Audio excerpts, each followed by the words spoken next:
Um, how did I get started in the making fan vids or AMVs, and why, you ask? Well, it's kind of, well, it goes back about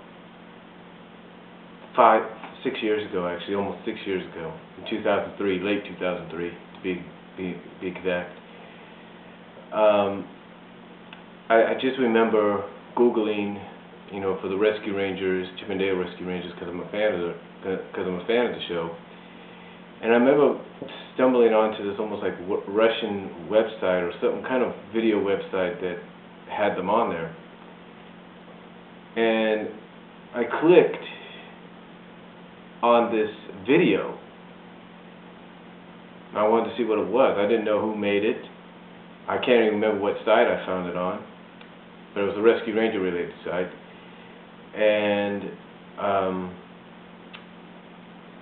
I clicked on it, and it was a self-made fan vid, or as they called it back then, and as this question is stated, AMV, which was short for anime music videos or animation music videos. And I clicked on it, and I was just surprised by what I saw. I mean, what I saw was almost a professional-looking video on the Rescue Rangers being done to the song It's My Life by Bon Jovi. And this video didn't just center on the Rescue Rangers. It mainly focused on one of the most popular characters out of the Rescue Rangers, Gadget. And it just blew me away of how well it was done. And I decided, this looks interesting, and I started looking up more videos, and the more I found, the more impressed I was, so I decided, I'm going to do some myself. And it was around it was towards the end of 2003 into early 2004 that I started making my own videos, and it was also at the same time that I realized all computers that had Windows Home Edition in them, I guess you could say, came with a program called Windows Movie Maker. So I was actually able to make videos there. In fact, I even tried to duplicate the video I saw by using the song Nasty by Janet Jackson, and along with another kind of footage I found where Gadget's doing like a dance. I guess it was for a promo or something of the series. But I used that, and I did pretty good.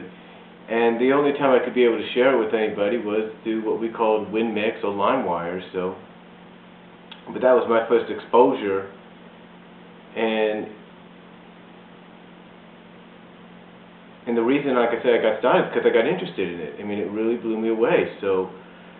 And I started using Windows Movie Maker after that, and I didn't really make a lot of videos in 2004 because I had to basically go from my apartment where I lived in Lawrence, Kansas, almost halfway across town to a place called Independence Inc.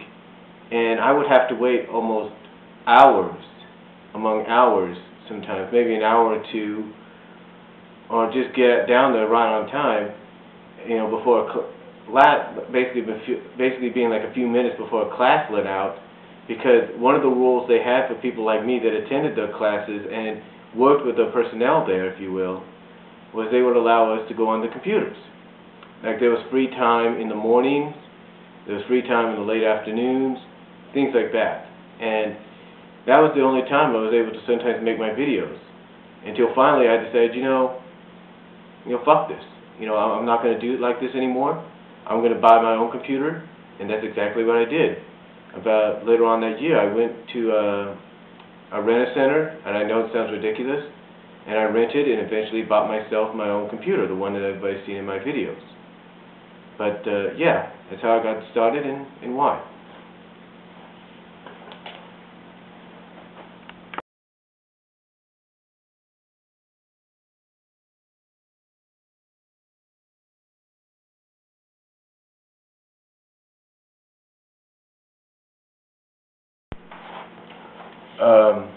What was my first major fan vid / AMV ever made?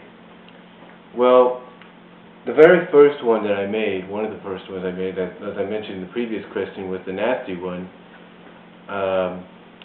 But the ones I made after that were through the, as I mentioned in the first question, was through the Windows Movie Maker.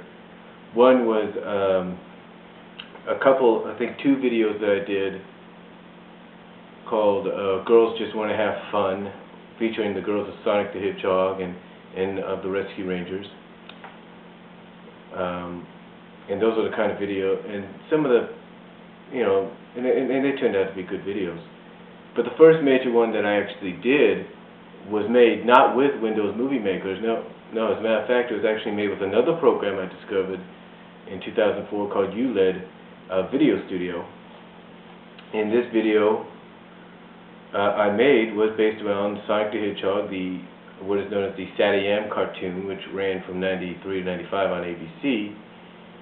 And basically the song that I used was The Touch.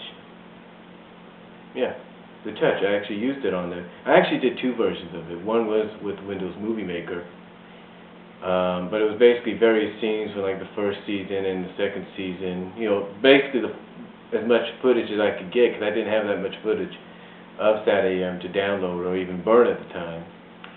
So the first major one was another reversion of the video that of the touch video that I made for SatAM, and this time I used most of the footage that I had, because and basically what happened, well, actually how this happened was I paid a friend that I've known now for about 5 years. Her name is Rachel Avery.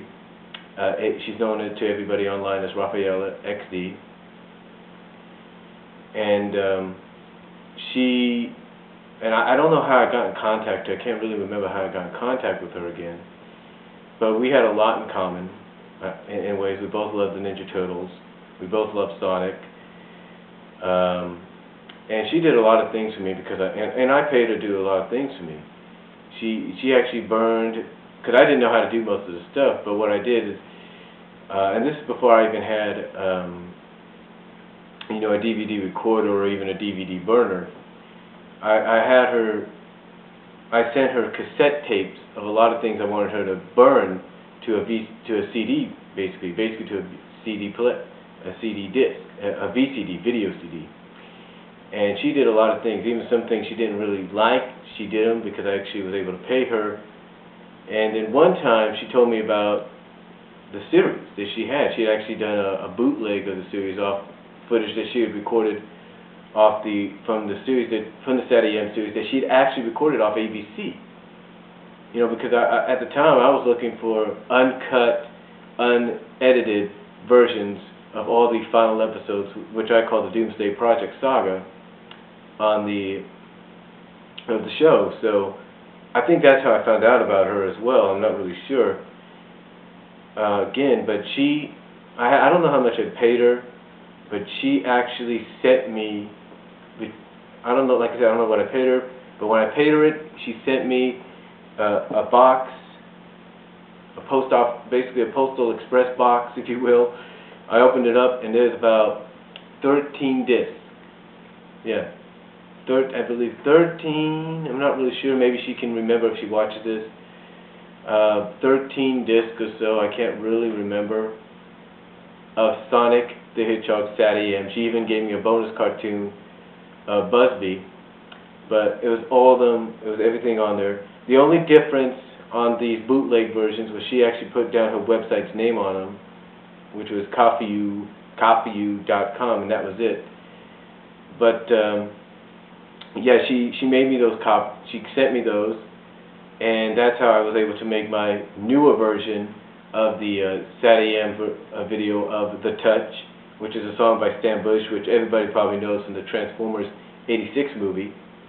And I used it, and basically what I did this time, as I was trying to mention earlier, is I took the video, I took all what I consider the best scenes from all Final 4 episodes, from Cry of the Wolf to Druid Hedge to Spy Hog and even Doomsday Project, put them together in one video, and I made something that I consider is worthy of being the official music video for what I've considered the Doomsday Project saga, or in this case, the Doomsday Project movie, basically SatAM the movie, for right now. But yeah, that was the touch video that I made through ULED Video Studios, courtesy of what I got from Rachel, was my very first major video. And like I did with my nasty video with Gadget and some of the other ones afterwards, I had to use things like LimeWire and WinMix to have other fans like myself be able to watch it. But yeah, that was my first major video ever made.